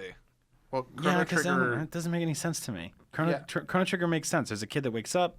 There's a balloon festival. People don't yell in there's a Chrono Trigger. robot named Galactic Rogo. time traveling portal. A frog named Frog. Total sense. No, we yeah. used to play Dragon Ball Z bowling at college, and the way you No, play you're Dragon totally Ball right. Z bowling is you get up to the lane with it, and you go ah, and then you run and bowl, and I mean that's it, and that's Dragon Ball That Z sounds bowling, terrifying. You know, That sounds awesome. You just make a pose and scream, Stop and then pointing you the missile launcher at my eyes. bowl. So I'm sorry, this your G.I. eyes Joe are shielded. Snowcat wants You to have join you have in. force fields. But that means my eyes could shatter. Oh wow, if your eyes shattered. I'm not gonna put out your eye with a G.I. Joe missile, Marty. I am an adult man. Snowcat. on Barely, the desk. barely. That was a real sentence you just You're said. you're just over the corner for that. Oh, this is the best job ever. I love Everything's it. the dumbest. All right, adult man. You want to read some emails? Yeah, sure. We got sent emails. Okay. Glitches that have ruined games. Beyond. Beyond. My long-winded Beyond. question to you guys, Beyond. maybe this could just be a topic for the podcast on a future day. What bugs, glitches, or just bad things happen to you guys that have ruined games for you that were otherwise on a great path? My wife and I personally were playing back through Super Mario Bros. 3 on Wii U, and we're in World 8, a pretty good way to go through after blowing many of our P-Wings and other items on the tough levels. When we got somehow used a whistle on accident trying to get further ahead somehow and got put back at the end, at the start of World 8 with no items. Smart move. Nope, but it happened for whatever reason. At that point, we looked at each other and turned the game off because we knew we probably wouldn't make it through World 8 again. From Eric Hogshead, who on PSN is Ebontis. Man, I actually just saw one in the Podcast Beyond Facebook group. Oh, what was that? This weekend for Ori. Yeah. Oh yeah. Which is I a read about game that allows you to save anywhere, and a bunch of people apparently, because it kind of says to you when you can save, because you have to collect these little orbs for it to be like, you can save here now. And a bunch of people saved at this one point where this laser pops up and just decimates you. Yep. So you're just caught in this constant loop of like respawning, dying, respawning, dying, respawning, dying, and you have, I don't know why I said dining at the end. You get a meal on the 10th Respawning kill. and dining. Respawn dining. So a bunch of people had to completely restart their games. I had the same thing happen to me with which Prince of Persia game is it? Where there was a game-breaking glitch in it. The super pretty one, the cell shaded one. Prince of Persia 2000. I do no, not I don't think it remember. was I that. don't It remember might which have been Prince of Sands of Persia Time. had a glitch in it. I didn't encounter it. And I believe there was one for Metroid as well. There was one for Skylanders. I remember. There's of course, the Skyward Sword one. Yep. Oh yeah. there's The canon. Yeah, but the one that got me worse was not technically a glitch. It's the old thing where when you had the NES did not work after about a year of owning it. Yep. Now, if you ever had an NES, Yeah. you know the one with the spring in it would just break, and you'd reach a place where the contacts were so tenuous that if you slightly bumped your NES, it would just screw up the ROM and Yeah. the game would freeze or break.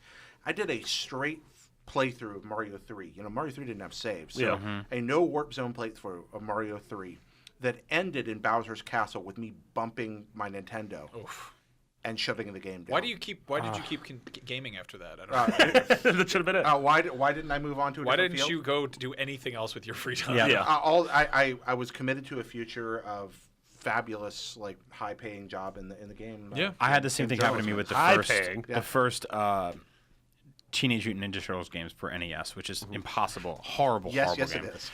We got to the very end of it, and Oh, was the bombs? Yeah, no, past that. We got past the disarming the bombs thing. We got to the very end where you start like walking over tight ropes and doing all this dumb garbage. And we had rented it, and my friend's dad came downstairs, and he was just like, "You guys have been playing these damn video games all night." And he walked into the room, and when he walked into the room, our NES was on the floor, and he shook the carpet just enough with his fat feet that the thing froze. And it was just like and then it's Yeah, like the which screen's freaks us covered out. in characters, and Leonardo's just like. Oh man. So I never have- played it again. I have a more modern one for our younger viewers might identify with this. Only Fallout- 90s kids will Only remember. only 2000 and teens kids will remember this. I have never finished Fallout New Vegas Yep. because of the worst thing that ever happened to me in a game. Yeah. There's a part in that game where you meet some mean bees. Those bees are called cazadores, which is a brand of tequila that Yeah. I am fond of, but I'm not fond of the bees because they do a thing to you where they sting you and they poison you, and it's like being poisoned in any RPG where you just gradually start losing health. But this happens fast. Yeah. These things will come at you, and they're just dumb looking. They're these big dumb bees. It's like, no, there's a bee the size of a dog. It's the way their bodies work. It wouldn't make any sense. I hate video games. So I meet these bees, and I'm trying to get past them. I keep trying to fight them. And there's a shed near the bees. And the thing is in Fallout is if you go through a door, it automatically saves. And I kind of kept sort of screwing up and being like, I die. The bees would kill me. I would die in the yard in front of the shed or whatever. And eventually I managed to kill 2 of the bees. And I'm like, I'm gonna run inside the house and just heal myself in there and reload my guns and all that stuff. I go through the door and just the loading screen goes on for 3 minutes or whatever the hell it is, and then I just die. And I'm like, oh, that's not good. So I load my most recent save, and I just die. And I load my most recent save, and 2 seconds in, and I'm dead. And I just caught in a constant loop. And I look, I'm like, well, luckily it keeps more than one save, maybe. And I look at it, and the most recent save before that was like 3 hours earlier. So what I did was I promptly took the game out of the system, put it in the box, and put it under my kitchen sink. Was that just a dramatic statement to the universe? I was so angry that I didn't know what else to do. I just put it under my sink with the other poison in my house. Oh, that's great. That's And I eventually, I I was- eventually just sold it. I'm like, you know what? Maybe they'll put out an HD version or something, but this save file is dead to me, and I hate this game. I was watching Star Wars Episode 1 on my third-story apartment in New York City when it was out on VHS, and halfway through the movie, I got so angry.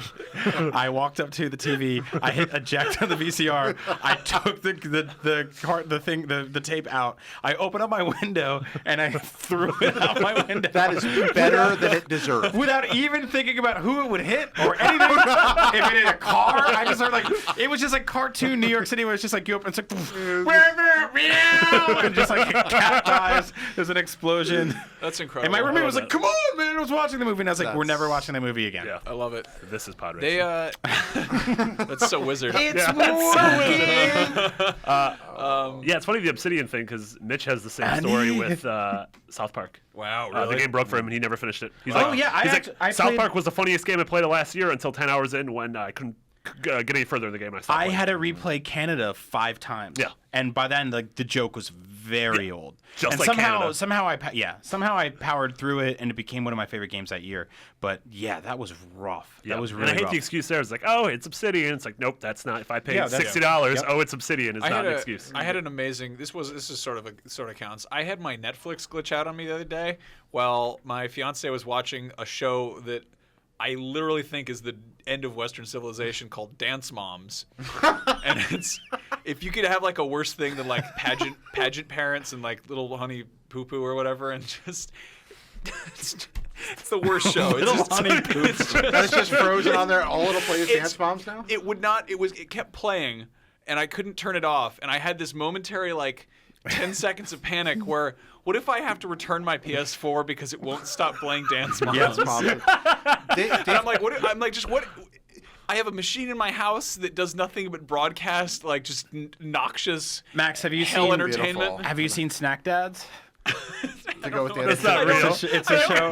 I'm really sad right now because I don't know if you're lying. No, to me. Snack Dads is a show about these cool dads that sit around and they just talk about gushers and fruit by the foot. God, you giving And they're away like, our- it's a shame you we guys- can't eat these anymore. The two of you are 5 years away from starting Snap Why are you Dance. giving away our We plans can't- for a great we show? can't make fun of this. There's 4 of us sitting in a room talking about Yeah, of PlayStation. course. We're not So we can't fathers. that much We're not curse snack words. dads. no, Is no, it? definitely not. That's good. Tune right. into Snack Dads this fall on nothing. Oh, that's beautiful. Here's another email. Dear Beyond, I was quite excited for the PS4 exclusives being launched this year, but I'm now getting quite worried with Uncharted 4 getting delayed to 2016 and The Order being a pretty average game at best. Is there still hope that Bloodborne will be able to do the 1-1 system selling game we have been waiting a year and a half for, or are we going to have to try again with Uncharted 4 in 2016? Your viewer. AJ. What's up, AJ? AJ. Sorry. AJ, your viewer. Wow, I just kind of had a little stroke there. You're the end. I think you broke Max, AJ. AJ, let me ask you a question, and it's the same question I would ask the entire Beyond audience, and honestly the entire audience of video games in general. But why do you need an exclusive system seller to enjoy your console more? Like, why? I know you can't hear me right now. I mean, you can. And I'm asking you That's anyway. literally the only reason that thing is in front of your face, Brian. Is No, so that I know. He I mean, can't like, hear you. he can't. can't hear you. I can't hear him. That's the problem. It's like when you were a little kid and you got stuck in a game and then you sent a letter to Nintendo Power, and 4 months later, maybe they printed the answer. What if AJ just like burst through the door right now? He's like, "Hey, I got an answer for you." I mean, Right I'd be really You'd be scared. taken aback. No, that's devil's really good. Up to advocate the fourth position. floor. We make our choice. We make our purchase. We're like, we want to feel vindicated in what we spend. Yeah, our I mean, money on. it's good fodder when you're fighting somebody online in the comments section of something, enjoy which is your one of the games. worst ways to spend your life. But like we've already in the past year and a half, we've had stuff like Shadow of Mordor and Dragon Age and, Yep. and Call of Duty and Destiny and all these games are in Transistor and like all of like every rad indie game that comes out seemingly weekly on PlayStation. Like I really hate that like there's this mentality that like it's bad enough that games are this weird kind of like segregated adolescent medium that the rest of popular culture kind of doesn't really take seriously, and to be fair, gaming culture does a lot to kind of make it worse for everyone. And then there's this where it's like you want to fight about which box is better. yeah. No one argues about which DVD player plays better movies. There was no console war between HD DVD and Blu-ray. It was just sort of like, I wonder which is going to be better. I'll probably hold off in buying one until they finalize that. Because, well, I mean, it's also like I've talked about this before, but like there aren't like Kindle exclusive book chapters. There like will when be. you're reading give them time. yeah. Give them time. They're working. There are that and way. someone else is like, I the love book is better. I can now rent a book. Yeah. The public library, be screwed. Go rent a book.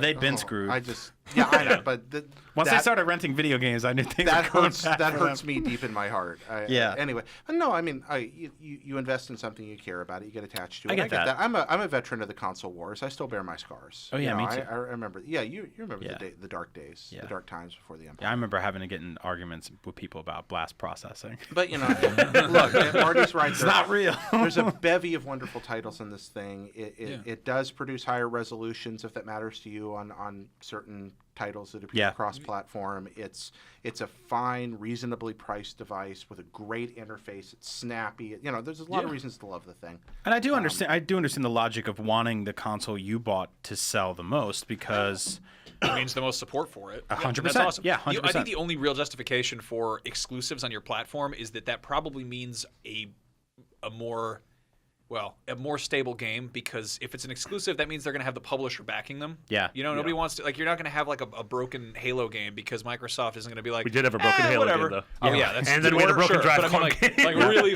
fully Yeah, broke. totally. And Or not you're- online. You're Yeah. Nintendo and you have freaky sorceress powers on strange hardware. I mean, Yeah. Mario Kart 8 is running on a machine a quarter of the power of the PS4, and somehow might be the best looking game of its generation. Like if To you had two houses and you lost your phone, you'd have to look in two houses, like if you have one house, probably where to look for your thing that you lost, your phone, your keys, whatever.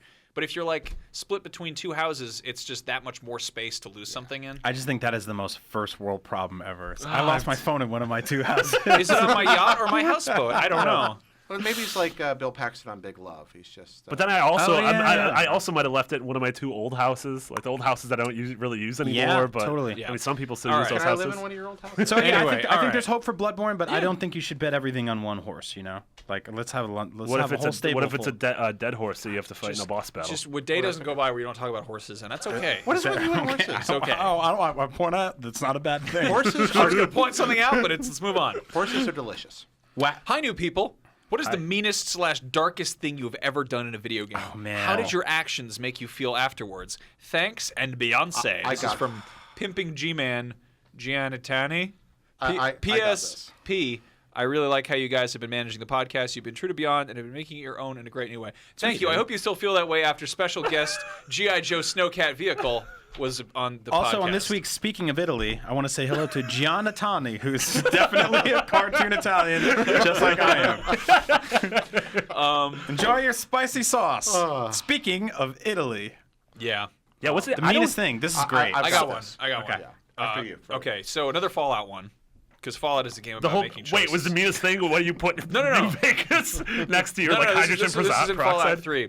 There's a part in that where you go to a town, and I don't feel bad about spoilers because it's Fallout 3. Nuketown. You haven't played it. No, Yep. it's not Nuketown. It's a different town. It's the one that's on like a freeway overpass or whatever. I They already show love up, where this is they going. show up Bridgeville. and they're like, everything's real bad. It's just Jimmy disappeared or whatever. And you're like, what's wrong with Jimmy? And long story short, you find out that Jimmy has gone off with a coven of vampires, and you can go and like talk to the vampires. You can like fight the vampires and kill Jimmy and go back and be like, your son was an awful creature the night I had to kill him. And they're all like, well, that's sad, but you tried your best. Here's some bottle caps or whatever.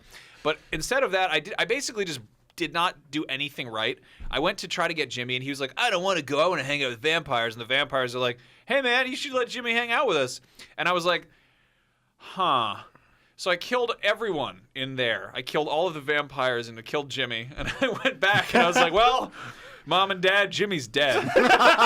Because I killed him. And they're like, why would you do that? That's really horrible. And then I killed everyone there, too. So I had this town where there's supposed to be people, and I just murdered everyone Yep. there. Yep. And it was like my karma was just like Yeah. just my completely God. unfixable. That's amazing. Actually, it totally is fixable because there's one homeless guy, and if you keep giving him water, you can just up your karma all the way. Like real life. Oh, yeah, there you go. if you murder a whole town of Yeah. people that are friends with vampires, But but, it was then you Just buy a It was 24 just like pack of Evian. it was that I don't know. I felt sort of like comically bad about it afterward.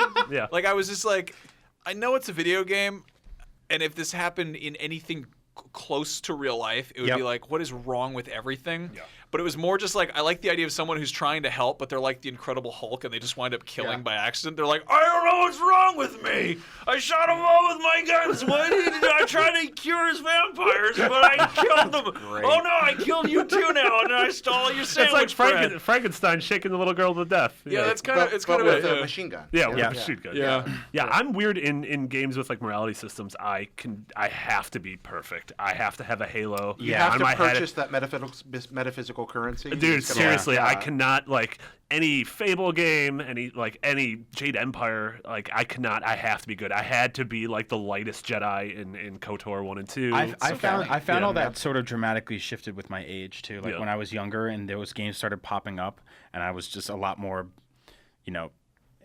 anarchistic or whatever. Yeah. I would be like, let's just destroy. I want to be a crooked cop and I want to shoot everybody in the Yeah. face. Yeah. And then I get older, and I'm just like, oh my god, that guy has a family. Yeah. Yeah. And I'm doing the same thing in all the Telltale games. Like I Yeah. have to be the lead who doesn't want to kill everyone. I have Oh, to yeah, be Big yeah. B. I have to be nice Big B. Either of you guys ever play Ultima 4? No. That is the game for you. That's a game that's all about being the best human being possible, and that's the only way to win. Like, go nice. play Ultima 4. Also a really good video game. So what's your did you tell your story, or was that sort of a blanket? That was just my. I never. Okay. Do you have a good one? 'Cause I have a really good yeah, one too. I've got one. After you, though. Okay, you want me to go first? Oh, I don't know. All right, I'm so just polite. in college, I played a game on the Nintendo GameCube called Animal Crossing. Animal Crossing is a beloved town simulator where you, as a boy or girl, moves to a town full of animal folk, and you slowly overturn the system and kind of become more powerful than the mayor. You get money and you have to rent a house and stuff like that. In Animal Crossing, you are set with a predetermined group of people who are your villagers, and they're your friends, right? And I had this one dude in my town named Aziz, and he was a lion, and I hated this guy. I hated him. Why? Why did you hate it? Because he was a lion. Well, he reminded me of one of those like preachy vegans, not the kind that's just sort of like, "Hey, it's good for you," but Yeah. like, you shouldn't do that because, Yeah. like one of those guys. Yeah. It was just like, "There's leather in your shoes." Todd from Scott Pilgrim. Yeah, totally. So I found out because one of my neighbors that I really loved up and left. She was a hippo. I was a big fan of her, and one day she left, and I was like, wait, people can leave your town, so I want to get this guy gone. So what I did was I would go every single day. I would go fishing in the ocean to catch fish, and every time I found garbage, I would take the garbage back to the post office, and I would mail him garbage, and I would send him letters, and I would say, get the hell out of my town. I don't like you, stupid lion. So eventually, he didn't move. Everybody else moved except for him. Except for him. So I used to go to his house and just take my net and hit him in the face with it for hours on end.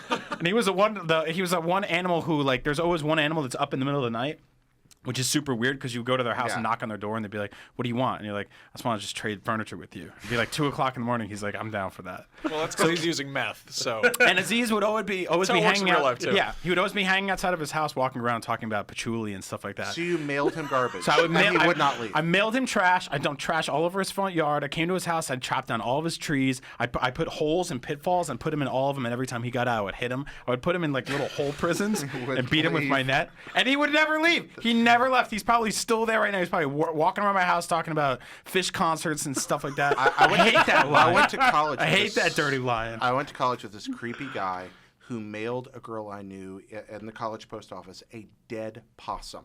This is real life. This is real life. This That was really not happened. Animal Crossing. He Yeah. thought this was hilarious. He just thought that was the height of comedy. It's a And pre-9/11 world, my could friend. not understand why she was upset to get a dead possum in campus mail. Wow. Yeah, that's. Did he get expelled?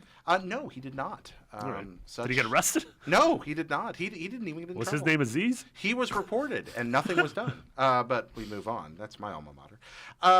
Let's see. So that's an amazing story about Aziz, and I wonder what he was doing with all the garbage. That kind of terrifies He me. probably ate it or He's a smoked lion. it. Yeah, lions They eat smoke garbage? garbage. They eat They smoke garbage? garbage. He sorted it into the recycles and compostables. Yep. And it was like, man, I tell you what, these guys keep made doing it, but Made 100 bird feeders, man. I'm just hating myself. So there's this game for the Japanese NES, the Famicom. It's Yep. called Bird Week. Never came over here. Really terrible game. That's a real game. Yeah, Bird Week. Week. Bird Week. Yeah. So Bird Week, you play through the spring, summer, fall, and winter, right? Uh-huh. And you're this mother bird. And Sounds you like a have to- bird year. Yeah, it is in fact a bird year. It's a misnomer. So you're a little mother bird, and you have a nest full of baby birds, and you go and get them food, and you bring it back to them. The thing that makes this game one of the most unintentionally terrifying pieces of software ever is that if you don't feed them fast enough, the baby birds get thinner and thinner on the screen. They just starve to death. And eventually, the baby birds will turn into little bird angels and like float up to heaven dead, God, and leaving their little bodies behind. Like, Is and Bird that's- Week spelled like W-E-A-K? And it's no, just it's about W-E-E-K. getting them And this is sick? the game, so you're just moving faster and faster and faster, trying to grab food for these birds and dealing with predators and bringing them back to your babies, and sooner or later the game ends.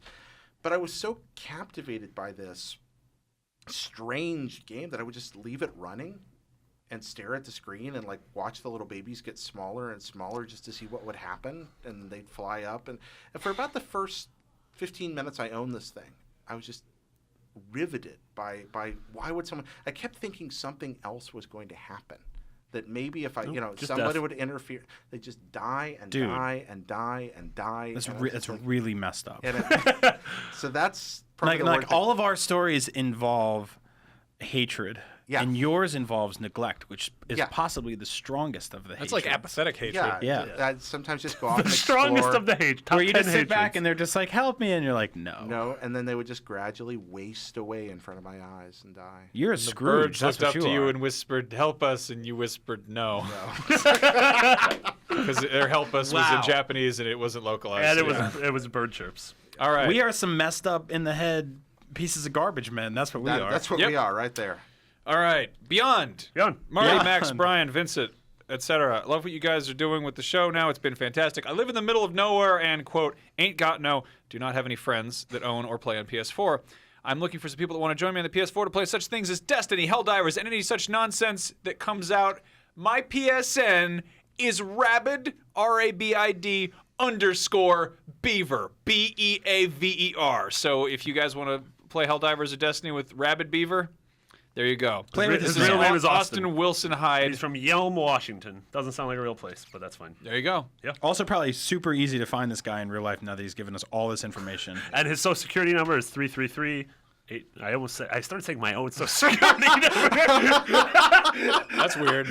You know that the first three numbers will let you know where you were born, right? Really? Yeah, the first three numbers in Social Security is the office in which you were first given your Social Security My card. Chicago one. Yeah, I read a fascinating article a few weeks ago about how Social Security numbers were never intended to be a way of keeping your thing secret. Like that, almost every number means something, and then it really You was should be able to like actually find out if things with the about- right information. Right, and they were not meant for that. They had a completely different purpose. Therefore, they're not particularly secure. And it was only when IBM invented like the earliest computers that they started being used as an easy way to associate a person with a number.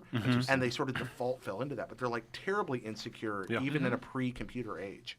Yeah. That's super Wow. interesting. Yeah. That's Thanks crazy. for that There little you nugget go. of That's a paranoia. weird thing to learn.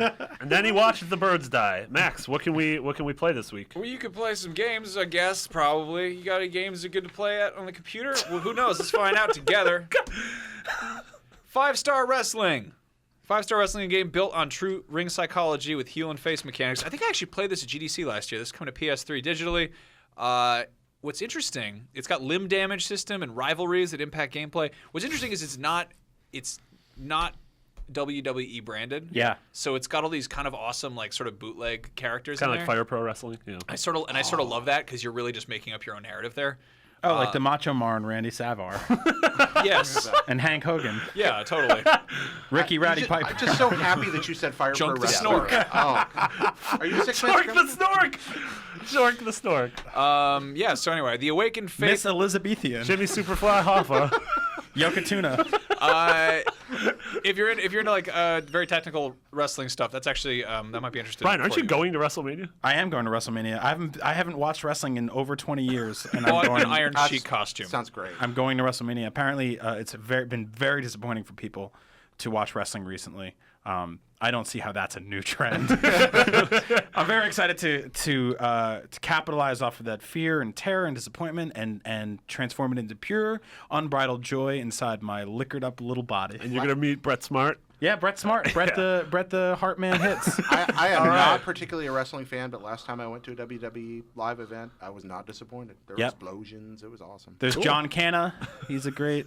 The Rick. Yep. Yep. He's a Okay. strong man. The Samoan. Awakened Fate Ultimatum. Do you have what it takes to become a god?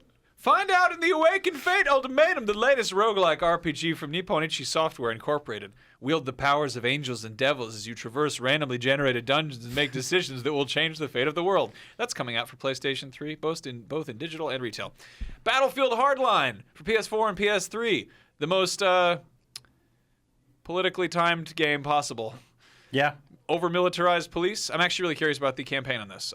It looks kind of cool. You can arrest people with your badge. Like One you thing can- I've heard that's very interesting, Max and I were talking about this morning, is that you can choose to arrest people instead of shoot them, which Right. means that your character ostensibly has an endless supply of handcuffs. They could have thought around this with zip ties, Yeah, but zip apparently ties, it's I just feel straight like- up handcuffs. I'm like, handcuffs weigh a lot. They weigh like 3 pounds each. So Zip ties, know what? you I could really just keep a whole bag in your You pocket. just call them Zip Ties?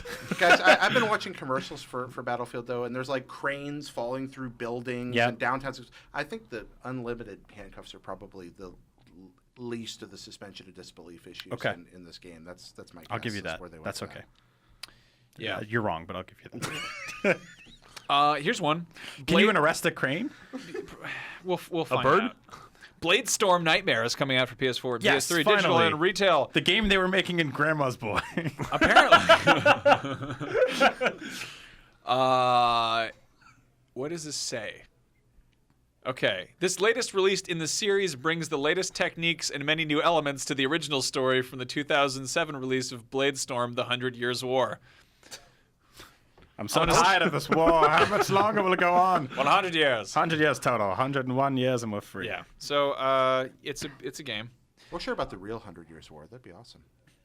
Cabela's really? African Adventures is coming to PS4. So if you hate animals that are actually endangered of If being you are hunted in real Jared life- Petty and just want to watch things die in front of you. Yep. It's only digital. Explore the vast wilderness of Africa on foot in any vehicle where you go head-to-head with the most ferocious beasts who are minding their own business, such as the Ryan, the Lino, the Leopard, Cape Buffalo, and African Elephant. All those characters are in that wrestling game, too. Yep. Here's a weird one. Cars. Like Pixar's Cars, the PS2 classic. How old do you guys feel right now? Yep. That was a PS2 game? Apparently. There we go. Echo Knight is coming to PS1 Classic digitally. Okay. All right. Final Fantasy Type 0 HD. Yep, we is talked about that one. PS4. I want to check that out. I Yeah, think. read Just curious. Megan Sullivan's review, and also you can play Final Fantasy 15 episode Dusky. That's what I want to play. Yeah. People were asking me, are we reviewing that separately? I don't know. It's a demo, isn't it? Yeah. It's a No, standalone it's a episode. Yeah, that's right. We thing talked about that- this. yeah, it doesn't Sorry, exist in I the should game listen to our own podcast. I know we're No. making a guide for it. I have no idea. Yeah, what yeah. Okay. I don't know. We're Dust gonna Guide? have a lot of streams. Dust Guide, episode Dust A Guide. Dust Guide. Yeah. Guide? Hey, Oh, nicely done. There we Disc go. Guy, we're Speaking just of recycling our Disgaea jokes. Okay, Jamestown Plus coming to PS4 digital. That's It's a bullet hell game. It's a bullet hell about Jamestown. I don't know. First colony in America founded by the British. Soldner X2 final prototype. That's a good thing to Predates release a final prototype. It's coming to PS Vita, digital cross-buy. You seem like a Soldner X kind of guy, Jared. 20 years after the virus wars, you return to Gota 4 as part of the newly formed Soldner X Defense Force. Your mission to free to free the galaxy from the dark, a technologically superior race that is threatening mankind. You sound so angry. They're called the Dark. It's called the Darg. It's D apostrophe RRAARG. It sounds like something a cartoon character would say, just like Dark. Yep, Charlie Brown exactly. would get really frustrated. Totally. Dark. Here's Try to one. kick the football. Here's an actual name of a game: Tennis in the Face. Yeah. PS3 Tennis and in the PS Vita. Tennis in the Face. I kind of want to play that. Yep. PS3, PS Vita, digital It's a three-way sequel crossbow. to Penis in the Face. I was waiting for someone to say that because it's 15 obvious, Club. and I wanted to hear that. Yeah. And then, of course, there's Tales from the Borderlands Episode 2. Which wasn't on the list. Thanks a lot, Ryan Clements. I had to put that on there. God, Clement, get it together. But I'm reviewing Miss that. you, baby. The review is going to be on the site soon, so check it out. Cool. Yeah, Jared. Really quickly, you had a cool thing that Kevin brought to our attention. Yeah, this is just a really neat thing that happened. So I was just tweeting randomly about a week ago, and I asked people what their favorite video game music tracks were. Ooh. Just for fun. And so a lot of people tweeted back at me, and then this fellow Kevin Bradley, who's at Sebal, Sebbal, at Sebal, took all of them and made a playlist out of them and hashtagged it Beyond and sent it to us. Of his favorite video game. Of everyone's. everybody's. All the people that tweeted Oh, back wow, to me. awesome. That's So very there's cool. No, it's amazing. 100 There's Yeah. 101 of them, Yeah, I think, on it's the crazy. list. Yeah. That's awesome. Including, my favorite, the Guardian Legend Corridor 1 music. Now we got to that's get a good. YouTube strike. The Guardian Legends are going to strike I us. lost my V card to that Okay, so I'm song. going to stop it right here. So yeah, much better from that point on, but wood flutes on the freaking NES. How do you do that? Pretty amazing. Yeah, but we'll throw this hyperlink How do you know that wasn't in a the, piano? So yeah, he sent us a list. We're going to stick it in the We'll show notes. put it in the show notes. Yeah. Okay, totally. and also you can check Kevin Bradley at Sebel's account. He's got a link to it on there too on Twitter. Totally. I guess we'll close out then with the Essential 50. Yeah. Marty, it's your turn. I'm up again. My pick is going to be Journey. That is a game that Brian and I actually just sort of debated a little bit in Boston.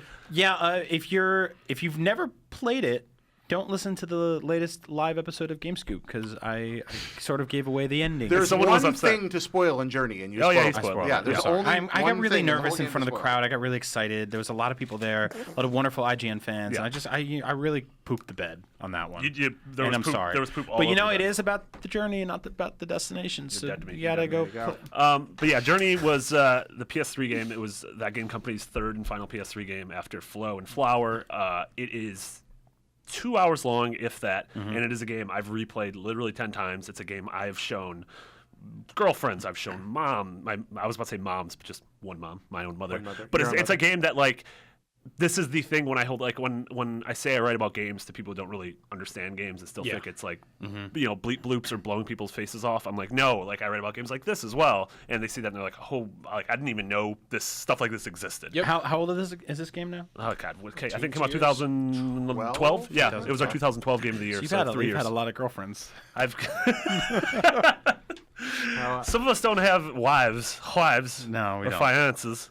Finances. Finances. Max is a finance. It is a game that is.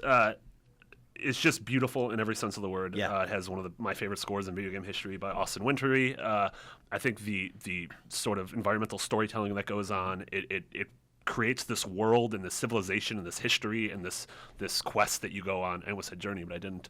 And without words, it tells one of the most beautiful stories I've ever seen in the game.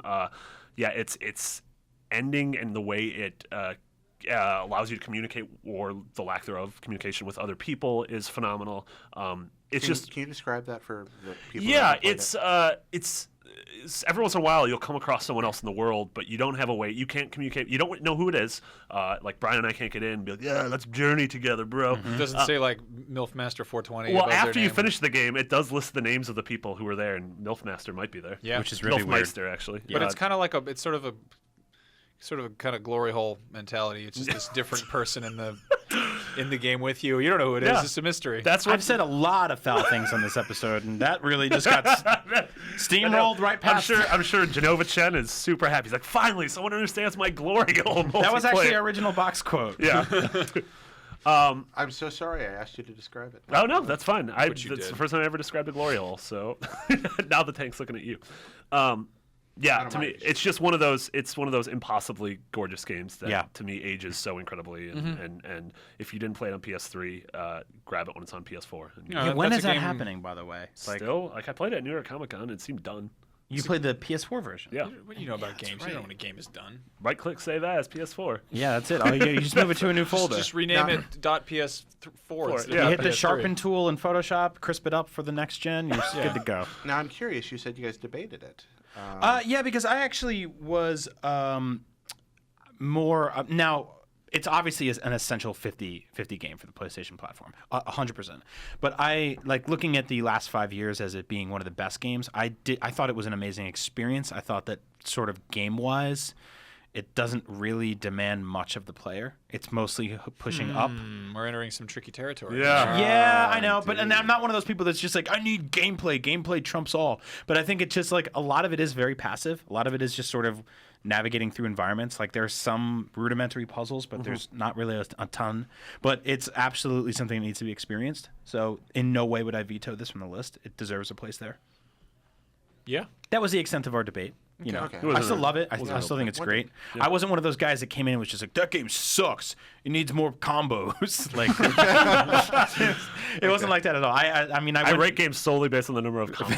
Combos you get from them. Tony Hawk Pro Skater American Wasteland. Yeah. Double Best game of all techniques, time. triple techniques. Yeah. The funny thing is, and I'm kicking myself to this day for this. I showed that to my fiance, and she loved it. Like she totally loved it, but she didn't know it had that passive multiplayer. Yeah. That weird kind of anonymous multiplayer when she was into it. And if you didn't know that going in, you really don't think that it's multiplayer. Like there's no, it's an NPC. You know, it's this character that you're kind of meeting, and it's sort of a thing. And I wish I hadn't told her that because it made her so aggressive towards this other person who was in her game space. Yeah. Like she wanted to experience it on her own, and she was like, "This guy over here stole my effing scarf. Yeah. This guy's going after my scarf. Yeah. What's this guy doing? Trying to show me the puzzles and tricks." Yeah. Yeah. And I just love the idea of this beautiful, innocent, like peaceful game, She's just getting angry. and she's just she might as well be playing like Call of Duty. Yeah, She's just spewing hate speech. Actually, I had a similar experience where I was just like, get out of my game. Why are you here? Like, Yeah. this is my little zone. This is my world. I'm all zen in here. And like, Stop there's touching this, my scarves. Yeah, there's a guy jumping on my rocks and stuff. Get Get out off of there. here. Get, out of Get my, down from there. get out of my temple town. Stop squawking at me. What do you want? Don't look at me with your. That was like the Muppet Babies version of Brat Brat. That's how I was as a child. When your world looks kind of weird, I wish you were there. Wait, can we talk about the fact that Mindy Kaling tweeted Brat Brat? Yeah, she's a big fan. Where did that I think come she was from? just making cartoon gun noises. Hopefully she's okay. Maybe she reached for an actual weapon and couldn't find one, so she had to type out the noises that a gun makes. So let's hope she won that gunfight and it was against some other words. Good. All right. Well, we're gonna end this podcast now. Just close your eyes and make believe. The episode is over. You can follow all of us on Twitter. I'm Max Scoville. Marty is McBiggity. Yep. Brian, you're Agent Bizzle. That's right. And Jared, you are Petty, Jared. Petty, Petty. There you go. Beautiful. And thank you guys so much for listening. If you want to go check out that playlist I'm losing the name here, that Kevin shared with us, that'll be on IGN.com in the episode post for this. Yeah. And, And we'll go to link the that Facebook group. Our Yeah, Facebook go group is make awesome. some friends. If you want to play Helldivers or Destiny with some friends and you're trying to make friends, go there. Totally. Go there and just make a post and be like, hey, here's my name, add me. There's probably a Google Doc they have on there of just all the different everyone's username. Everyone wants to A hang facey out. doc. Yeah. And if for some reason you hate all them, just play with Rabid_Beaver. Yeah, Good man, he's still in Destiny. He's waiting for all your exactly. friendships. Go. Unlike me and Journey. Who doesn't want do anyone's that friendship? glass case quest chest thing. Is the loot cave still a thing? Shooting Do the kids do hole. that? I don't think that was a thing No. after like Go the to the first vault of 40 glass hours. with for a a long rabid time. beaver. Yep. And on that note, we are out of here. Beyond. Done. Beyond. Beyond. This episode is brought to you by the G.I. Joe Snowcat.